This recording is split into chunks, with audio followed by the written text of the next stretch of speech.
It's fun to watch people, regardless of where they are, getting booed because of Elon Musk. You know, Tesla's stocks are down, and it's really like the entire Trump administration very upset. Oh, yeah. That Tim Walz would talk about stock being down, and they're out there promoting it. And how could you go against an American company? I mean, Rokan is saying similar things, too. So. Absolutely. Of course he is. Yep.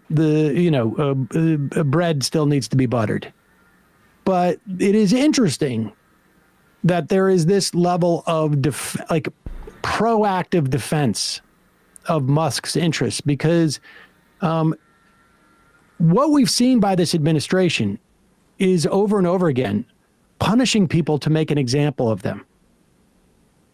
You know, the reason why they're going after Mahmoud Khalil, or they're going after, some European French scientist who said something in a group chat on his phone, against Trump or something like that. They're going because they want to intimidate people.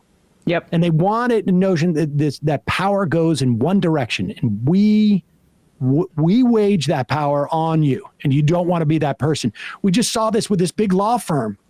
This big white shoe law firm that Trump had threatened to go after because they had represented, some people in. Yeah, so one of their former partners was a part of the investigation into the hush money case with Stormy Daniels, and Trump issued an executive order basically going after Paul Weiss. Paul Weiss is also a democratically aligned firm, and they basically caved and threw their former partner under the bus, and then also agreed to like $40 million worth of pro bono work for the administration. Yeah. I mean, look, these big law firms, the partners are certainly overpaid, and there's a ton of problems. But some of the positive things that they do is they allocate a specific part of their money for pro bono cases where, say they want to work with someone who's wrongfully imprisoned in Louisiana or who has his life in prison, needs to get out. That's what those resources are supposed to be for. And the Trump administration is trying to direct this firm, and it seems like they've caved, to reallocate $40 million instead to those kinds of things, but to anti-Semitism, which basically means cracking down on protests against genocide. So it is nice to see the power flow in a different direction, and increasing animus towards Elon Musk, and to watch it begin to create some measure of fear. And it's unclear to me, what drives that fear. But you don't get the Commerce Secretary coming out, decrying the failure of people to love Tesla. You don't get people going like, I thought liberals liked electric vehicles. Well, there's other electric vehicles. Yeah. He doesn't have. You don't have to like all electric vehicles. The whole point of wanting electric vehicles is that they just become cars. And Elon Musk, sorry, there's more choice in the marketplace now. There's not really. Wait till Americans find out that we're not even allowed to buy the best electric cars in the world right now because of protectionism. But here is Representative Harriet Hageman. She is a Republican from Wyoming, in Laramie, Wyoming.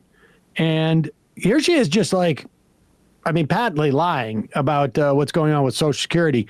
There are two things that are going on with Social Security. We'll talk about that in a second.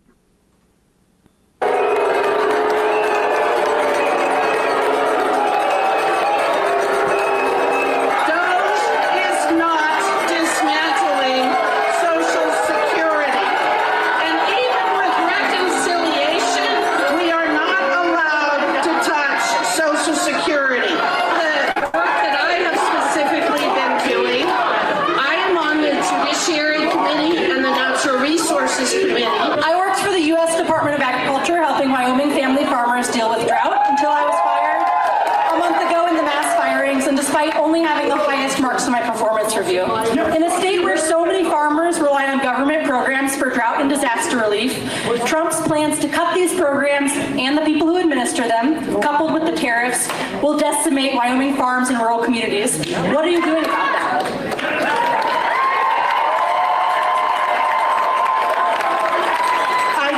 disagree. I disagree. I come from the ag community. I'm well aware of what kind of programs are out there. It's so bizarre to me how obsessed you are with federal government. But here's the thing.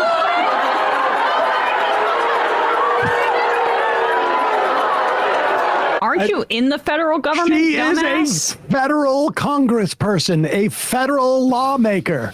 I love the person in the crowd saying, "Are you kidding me?" Yeah, right. That was an amazing, why did you hold a town hall?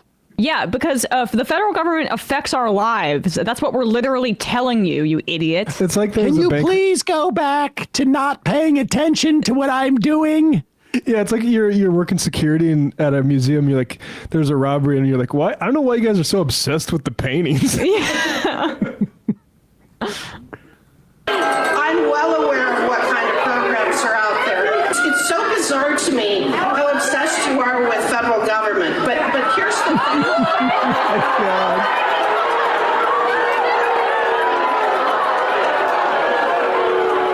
I love how she's so alone up there, too, in that spotlight. Yeah, shrouded in darkness.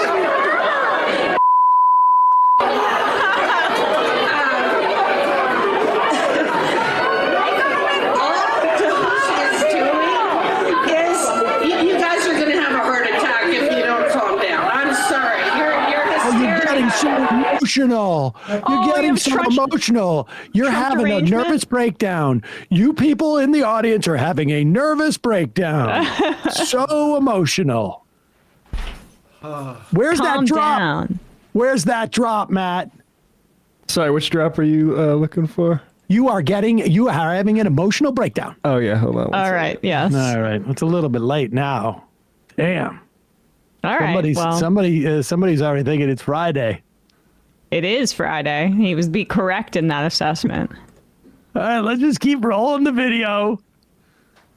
That's actually all we had there. Okay. Oh. Well, it was First nice. of all, let me just make it clear what's going on with Social Security. There are two things. One is they are now requiring new claims and fixes on claims where you need to prove your identity. They are no longer allowing you to do it via phone. They are no longer allowing you to do it via phone. They are anticipating tens of thousands of more trips to Social Security offices, which means, now also contemplate who's asking for this. It's old people, definitionally.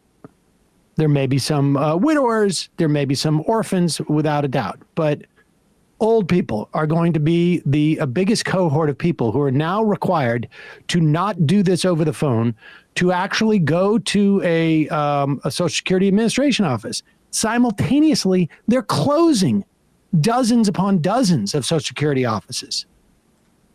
So they're not only adding tens of thousands of new people that they're requiring to come into the office, which is going to slow things down.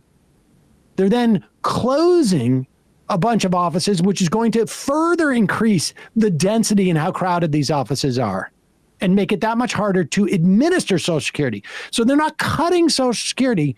They're just making it harder to administer, which means, as a practical matter, that they will be cutting Social Security, that people will get less claims. People will get less payments. There is no doubt about it. There is no doubt about it. And more than likely, the people who will be losing out on these claims are the most vulnerable. The people who have the fewest resources. And then the other thing that they're apparently doing now is because of a court case that says we're not going to allow DOGE to have access. The DOGE appointed acting administrator of the Social Security Administration is basically saying we're going to have to shut down the whole system because, everybody here is aligned with DOGE. So if you're not going to allow an aligned with DOGE person to access this information, nobody can access this information at all. We have to shut down the whole system. It's So this guy's engaging now in essentially, some type of, I don't know, court nullification or something. And it really is, cutting off the nose to spite the face. Like University of Wyoming is in Laramie. You just do a search for NIH funding there. They have a guy who was actually had a high role, looked like David Fay, in sort of assessing grants and stuff like that. I guess Laramie will have to make do without the biomedical research department now. I'm sure they can make up with that with, a Culver's and a Chipotle or something. And part of the reason why I feel so strongly about getting some type of Senate leadership that is willing to fight is you have all of this energy out there, all of this anger. And if it is not perceived that there are people who are taking action as a response to that on their own side, this energy at one point burns out. There has to be a sense that this energy is not just we're not here to just vent. That the anger and the energy that is being expelled is put to use as opposed to just here to express, distress. Right. And that's what I don't love about this focus tested abundance thing. I know it's kind of, online stuff, but I want this energy to be maintained within the progressive movement and not just kind of the same people rebranding their politics. Like this is just a rebrand of what Kamala Harris was supporting in many ways. Some of the stuff. I think there was such a sort of like a vacuum there that I feel like this was a sense of an attempt to sort of come in and do that. But this is, I think Jamel was right in that there does not seem to be a political, broadly speaking, an outside game to this abundant stuff. There's no people going to be going to these, Republican town halls and going, we want to pursue the abundance agenda. That's not going to happen. I hope so. Right. But I think it's geared towards getting Democratic lawmakers and, the consultant class and others to embrace this agenda so that they get their version of, and again, I think it was, this push was, they anticipated that Harris would be the president. Would have won, sure. But we saw the same thing with Hillary Clinton. Yeah. The antitrust people were gearing up for a Clinton administration. And I think Warren would have had that type of influence in the Clinton administration that she had in the Biden administration. And then it was just they were back out at sea. But I'm sorry though. It's just we have a finite number of things we can be focusing on as a party right now and directing our energy towards, and that's just the thing I object to, which is just like I don't like no lessons learned. Let's go back to this kind of cutesy focus tested thing where we could all be kind of going to a grassroots orientation now, and it just feels very out of date. Yeah. I don't think. It points to go ahead. It points to the lack of connection between the base of the party and the actual people making decisions that are listening to Ezra Klein about this. And if they actually continue to make decisions, sure, an abundance agenda would be better than a sort of half austerity agenda or whatever. But it's going to. They already talk about like leaving labor out, and it's not going to go anywhere. The encouraging thing is that if this is the right flank economically of the Democratic Party, then things have been moved. Yeah. And so that is encouraging. Well, that's the thing. And Quinn Slobodian's kind of talked about this when we had him on last year. But the old era of the government can't do anything in the economy and we just need to have free markets, that's over. Neither side believes that. Trump is doing trade wars with the sort of explicit intention to make people's lives better. He can't do it that way, but the economy is political again. That's good. Hey, folks, don't forget to hit the subscribe button and check out our daily show. We do it every day at 12 p.m. Eastern for about 2.5 hours. We even take phone calls. You should check that out.